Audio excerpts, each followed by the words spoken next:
suddenly I saw a perfect orb of light that's never out there and hasn't been out there since.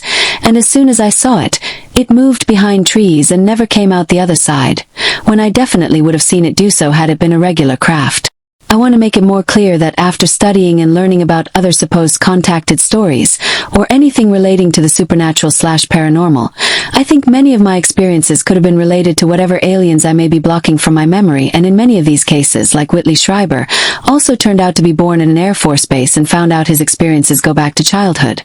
So the girl I saw in my room may have been a disguised being, either physically and mentally making me see a girl, could be a ghost or one of the infamous black-eyed children.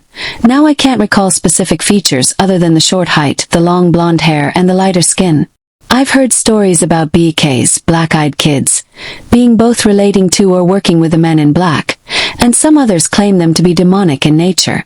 And I found stories that state aliens and angels/demons could be one and the same, beings of a higher dimension versus all of these beings being from another planet.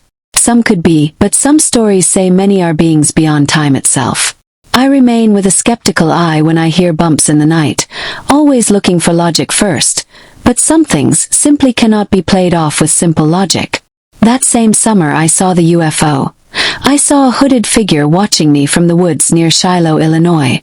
I was so terrified that someone was playing a cruel joke on me, or that I was being stalked by some evil being or some crazy cult member. And today, I've also found many stories of ETs coming throughout history in the form of cloaked figures. I was so terrified by it though that I simply went back in my ex's mom's house and didn't say a word to my ex about it, didn't want to scare her, nor potentially get authorities involved in case it was some crazy cult. There was also the summer of 2016 in which I was driving my car in the back roads near Cahokia and Columbia, Illinois, known as Triple Lakes Road.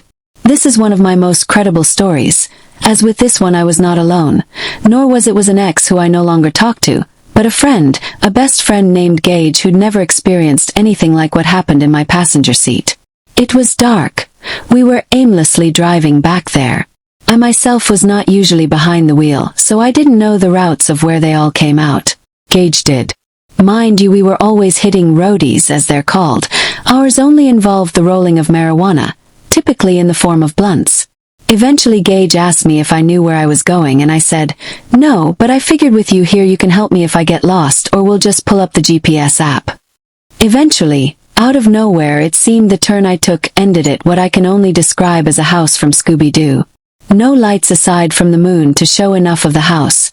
A huge house with a circular driveway